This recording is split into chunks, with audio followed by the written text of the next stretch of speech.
Hello everyone, my name is Trish Lynch from the International Observatory of Human Rights, IOHR, here in London. Thank you for being with us on a very special episode of our Human Rights TV. Now, the Canadian private sponsorship programme of refugees has proven to be a successful lifeline for over 15,000 Syrian refugees who have escaped one of the biggest humanitarian crises in the world. With us today is Beckley Waiucha, Senior Project Manager for Sponsor Refugees, a project of Citizens UK which organises communities to act together for power, social justice and the common good. Beckley, you're very welcome to the show. We appreciate you sharing your experiences with us. Now, for years we've been bombarded with pictures of Syrian refugees living in humane conditions. Now, there are many private UK citizens who would like to do more. Can you explain how they can get involved and how they can make this work? Well, first of all, let me just take you back to about 2015, when the crisis went from bad to worse, when we saw the dead body of that little boy, Alan Kurdi. Yeah. And following that, Citizens UK launched what's called Refugee Welcome Campaign. And I was actually tasked to travel around the country to build teams that were going to help the government to welcome refugees. Through the process, we saw communities up and down the country being keen to get stuck in it and then, deliver the welcome. And following the announcement of the community sponsorship scheme, which was in October 2015, we just stepped in and said, can we help them to deliver it? If civil society was to help, then it could be delivered. That was the intention. So we have been around for quite a while, and I've been leading the work for some time, the community sponsorship work at Citizens UK. And as of July 2016, when it was launched, we said, how can we, use the teams we have been building across the country to deliver this particular stuff? Because I saw, personally, Citizens UK as an organization, we have seen keenness, interest in the scheme to get stuck, to get our hands dirty and do it ourselves. So we have got community sponsorship now, the scheme. What we are trying to do is to promote it as widely as possible and make the best out of it. Tell me how the community sponsorship scheme differs from the government-led resettling scheme. What's the difference? Well, the most important thing in it is it brings civil society at the heart of welcome and integration. Mm-hmm. As I said earlier, there were lots of people who really want to do something, and they want to do something practical. You've got the government-led one. When the refugees come to Britain, what happens is they will come to the government and then outsource it to organizations that do resettlement. When it comes to community sponsorship, it's totally different. It is communities that have sponsored them, that will work with them, that help them to integrate, which is really important. And I'm sure it brings communities together as well. It just brings civil society at the heart of welcome, which is really important. But at the same time, it gives the refugees the voice they kind of deserve. Personally, myself, I'm a refugee myself. I was a refugee in this country years ago, and I came through the different channel, and I can see the difference. Because when you have community supporting you on arrival and taking you on course, it really makes a difference. And that's what we have seen in Canada as well. So presumably your experience as a refugee is totally different to what you hope these Syrian refugees will experience on landing on UK soil. 100%, 100%. If you have somebody to help you, integration is the most important thing. Having a voice of your own is the most important thing for me. For that to happen, if you have it on arrival, what else can you ask? And if you really want to see people who have been in traumas, in crisis for quite a while, getting that welcome and integration support, they will be the person's individuals they would be in the future. By the end of the day, they will be the ones that are going to help and contribute to the well-being of the wider us. Now, it must be extremely challenging to arrive here as a vulnerable refugee, fleeing from violence, crisis, extremist groups like ISIS. Tell me about some of the challenges that these refugees face, and what's the very first thing that they need when they arrive here on UK soil? The first thing is a warm welcome. These people, especially the ones who are stranded around the camps, very close to Syria, mm-hmm. have been in a crisis, and most of them had really decent lives, and most of them should have been in a shock. So what do they need? That's kind, warm welcome. And through the process, because community sponsorship gives them opportunity to teach them English, which is one of the most important things, because it kind of empowers them. Mm-hmm. And then, the opportunity to find jobs, which communities can do, because community sponsorship, by the end of the day, is a community, which got a lot in it. Those people who have got money, those people who have got time, those people who have got expertise. So it just brings all together. So these refugees who are resettled through the scheme would definitely get that. But the most important is that kind of welcome. Is there somebody else who really cares for me? Mm-hmm. And when they see it, I have seen it practically. That's the best thing. So you would put the warm welcome above housing, warm blankets, food. That warm welcome is the most important thing. Because everything else follows. If I was to sponsor a refugee family, I would be at the airport to welcome them. Mm-hmm. So even though there's going to be communication between the sponsored and the sponsored families, the first thing is on arrival. What's going to happen on arrival? They would just expect that, happy face, and whatever else comes is actually going to be as good as the welcome itself. Now, we talked about what the refugees need, but let's talk about the challenges that the sponsors will face. Well, it's important to kind of manage expectations. Yeah. People are stuck in this because they want to do something. It's not enough to complain. You have to do something about it. So people gather, come together, change neighborhoods into communities to do it. But at the same time, they may not get what they expect. And they should understand, because the people they are sponsoring have been in traumas, mm-hmm. Have been in crisis. So they should give them chance to kind of understand the situation. But if things do not work, things may not work for that matter sometimes. But so far in Britain, as far as Britain is concerned, I haven't seen failure. And why do they not work? Is it because some people genuinely want to go back? Because it's such a culture shock to come to the UK. The weather, the food, the culture, everything is totally alien to these people, isn't it? Well, as far as community sponsorship is concerned, we haven't seen anybody who is wanting to go. Okay, so they're all staying. But let me just be very clear on this. Refugees would sometimes would very often think of returning home.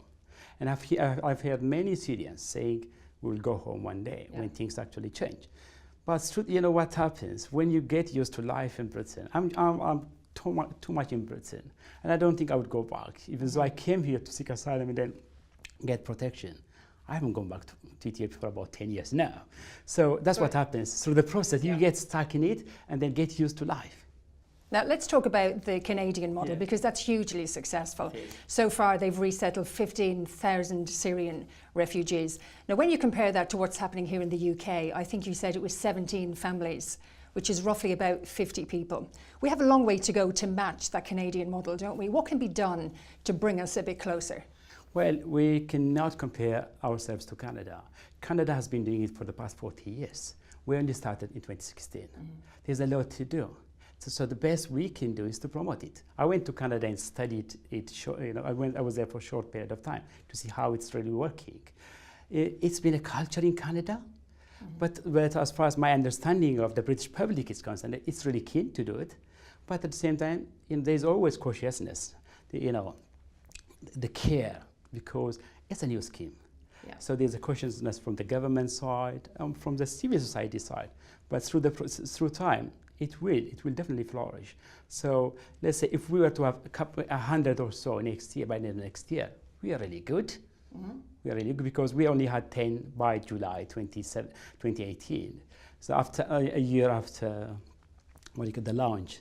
So if we were to go at the level where Canada is, it takes time. Yeah. The tradition is so established. That's one. And then number two is it's very much diversified in Canada. Here in Britain, we only have charities that can sponsor, whereas in Canada, you can be businesses, you can be schools, you can be individuals who can do it. And that's going to take time. So we are learning, but making it taking it our own way, but we are leading in Europe. The UK government has promised to rehouse 23,000 refugees over the next 5 years. Now, of those community-sponsored refugees, they're part of that 23,000. Whereas in Canada, the quota from the government, the community-sponsored refugees are an additional number. Do you think that the UK government need to change their thinking on this? I think there's one important thing to do. First of all, let's see if it's working. Yeah. Let's get our hands in it. And then the next question will follow. You know, the number, which means additionality very often, the naming, you know, all those things could come in the long run. But what's important now is it something we can deliver?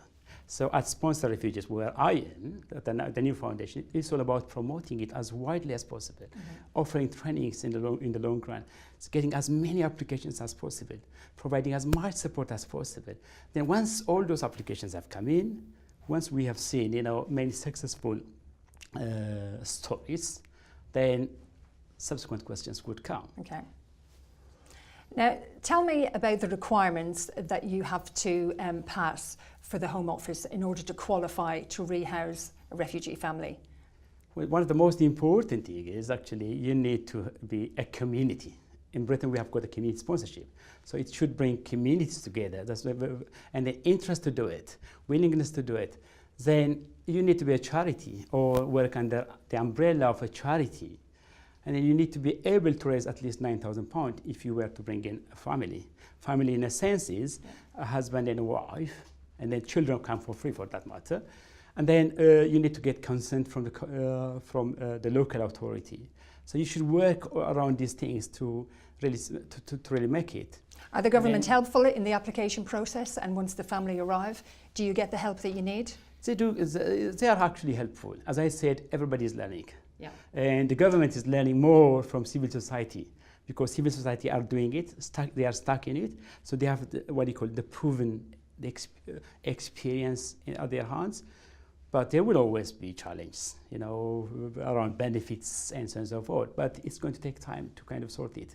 So the best we can do is let's have as many applications as possible, and then, you know, challenge ourselves to the maximum and learn through the process.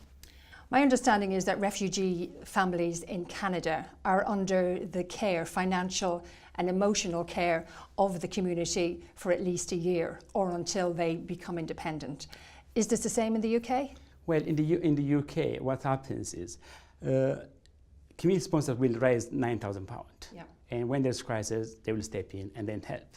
But at the same time, they will help them, you know, through other stuff. Otherwise, you know, accommodation and others are covered by the government. Okay. You know, it comes from the central government support, goes to the council. But there's only one challenge every now and then, which is accommodation, because finding accommodation is tough. So you need to find sympathetic landlords or landladies, or you must be able to find, you know, accommodation yourself, or you must be in a position to top up. So all these things, the combination of all these things is happening in Britain.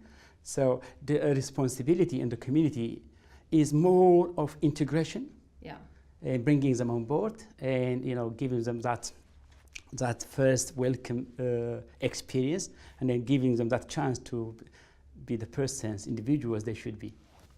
Is 12 months a realistic timescale to become independent, to learn the language, to get a job, to integrate? It seems a little bit far-fetched. Well, you know, if you start, you know, I'm a community organizer. Yeah. My job is to build relationships. You know, if you have started to build relationships, you're not going to run away from them after a year. You know, that's what I very often hear from those who have sponsored a family in the past 1 year. So even though the commitment is two. One is commitment for 1 year, and then commitment for 2 years as far as accommodation is concerned. But it's very, very unlikely you will run away from these people with whom you have created that bond, whom you have started to build, to kind of actually integrate into this country. So I think nobody's going to run away from them. Now, I can tell that you're incredibly passionate about this. Tell me about some of the success stories. What are they? Lots of amazing stories. Lots of amazing stories. You know, we had a launch of Sponsor Refugee on October 9, 2017.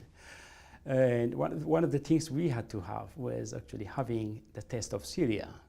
and the food prepared and provided to all 240 plus people was by Syrians who were brought into Britain through the scheme, under the community sponsorship scheme. But at the same time, as far as communities are concerned, if you go to Wales, Nabeth in Wales, or Fishguard in Wales, you could see the name of those places going global. Nabeth, to be very honest with you, I didn't know Nabeth until they sponsored a family. But now it's my stock. Then I went to Nabeth and saw it. And I was so eager to go to Nabeth, and I was even more eager than going to Canada and the US or elsewhere, because I was just worried to see, anxious to see people, those people who have brought in refugees, and who are actually very proud of the work they have done. So it kind of brings folks together to do common good, beyond speaking about it. Do you believe that the UK government should commit long term to this scheme? Personally, yes. As far as I'm concerned, because as I said, I went to Canada and saw it. I could see the beauty of it, bringing civil society at the heart of welcome. Now, we hear amazing stories about Canada, about IKEA giving the refugees furniture, about all the businesses getting on board to give them that big welcome. Do we need companies here in the UK to adopt a similar stance? Why not? That's going to be one of the challenges we're going to have, because the scheme as it is now is limited in scope. It's only charities. But there are some businesses I personally know who have now founded charitable status to do this thing and to get stuck in it. So, but in the long run, we have to find ways so that businesses, schools, and others should get involved in it. In Canada, we've got schools who sponsor probably 1,000 schools. But as I said, let's just deliver it first, and at the back of it, we'll do something. Now, you've totally immersed yourself in this scheme. If you were going back to the drawing board and finding ways to make it even better, or to make the application process easier, to make everything easier, what would your suggestions to the government be? Well, first of all, it's always important to bring civil society on board, because it knows best. I'm saying this because of my experience. I've been deep into the communities in rural England, rural Wales, many places. I traveled to around 30 towns last year, promoting welcome. So you will get and learn a lot from folks on the ground. It's really important. So as far as we have got families that have sponsored, and families that have already been sponsored, there's a need to learn from them and then shape it on the way. So as Citizens UK, we are now planning to have what's called the Ambassadors Scheme, which we will be launching next year, early next year, where we will bring those who have sponsored families and those who are sponsored families themselves come forward and share their stories. It's really important. So that's what the government should take as well, take advice from them. In Canada, sponsors are allowed to choose their family. Is it the same in the UK? It's not. Why is that? So for the time being, it's the UNHCR that actually does the selection. So as I said, it's part of the promise. What we can do is, can we help them to deliver their promise now and learn through the process? And then we'll come back. So as I said earlier, naming is an issue. Many people, that's what we call it, naming. Additionally, it's another issue. People talk about it. Diversity of the scheme itself is another issue. That will take time. But what we can do now is, can we see it working now? So I'm really too much into it. I love it to bits, because I think it's one of the best thing as far as refugee protection is concerned, as far as I know. So if we can see it succeed for the time being, then we will have what you call a ground to fight on. Okay, it's really working. People are stuck in it. They are really keen to do it. What else can we do? Can we diversify it? Can we talk on the number? All those things could come in the long run. It's good to have as many applications as possible. So let's go back to families arriving for the first time and they receive that big welcome, which hopefully gladdens their heart. What's the next step? The next thing, once they have, actually, it's down to the communities now. What's important is the communities will have what's called resettlement plans, what they would be doing a week from their arrival, 2 weeks from their arrival, and so on and so forth. So one of the most important things for especially new arrivals is to learn English. Yeah. Because language is a key. It just brings power to yourself. And are the language classes, are they free for refugees? Yes. So as part of it's one of the criteria. So in your team, you should be having some, people who are going to give English classes freely, and there's time. So it's important that you have that on the ground. And that's what I always tell newly arrived refugees. Take English very seriously. It's really important. It just empowers you, number one, but it's also a platform to finding a job. People who are watching this programme, who are thinking they'd like to get involved in the community sponsorship scheme, might be a little bit scared because they think it's almost like a full-time job. Is that the case, or is it spread over the whole community, so you just give a little? Yeah, the scheme we have in Britain is called community sponsorship. So it just brings lots of people. As I say, sometimes some people would really want only to contribute money financially. Some would have expertise. It could be English lessons. Others could be very good at safeguarding, and many others could be at something else. So it's not, to be honest, it's not a rocket science. It can be done. And when you bring communities together, they can do it. And all the communities I have seen so far are enjoying it, and really they are proud of it as well, proud to have done it. So it's nothing scary. And if anybody feels scared about it, they can come to me, and I'll just bring them in touch with those who have done it. So there are lots of them who have done it, and they think they are very much proud of it. Even some of them are about to put in additional application. I wonder if a small town in Bute has put in second application, and it's been approved as well. So once you've been through the system once, it's then easier, presumably, to go back and try and resettle in other families. Yeah, I am aware of a couple of groups who have already sponsored a family, are on course putting application. Some have already put in application. So we are working with about 58, 59 teams who are in the process. Some are further in the process, some are still at an initial stage. So what we can do is give them that experience, bring the experiences to them. This is what they have done. And then hearing it, stories really matter, as you know. Hearing it from the ones who have done it really works better. Is there anything that you would like to say to people that are thinking about perhaps getting involved? Yeah, so what I can say is actually community sponsorship is an interesting thing. I'm saying it as an old refugee, who is a British citizen and global citizen of this world. So I can see the benefits. It really brings civil society at the heart of welcome, which is important. And it gives refugees voice, the voice they kind of need. Because by the end of the day, we want them to be self-sufficient and strong characters in the long run. So if you are really keen about it, go into it. If you really want support, we will definitely be available to support. We have got a foundation, which is really founded on a good foundation itself. So the foundation sponsors refugees, which is based at Citizens UK. It's a Citizens UK initiative. So there's plenty of support there. Plenty of support, nothing to be frightened of. No. It's not a rocket science. Don't be afraid of it. Come to us and we will help. And there are lots of others who could help.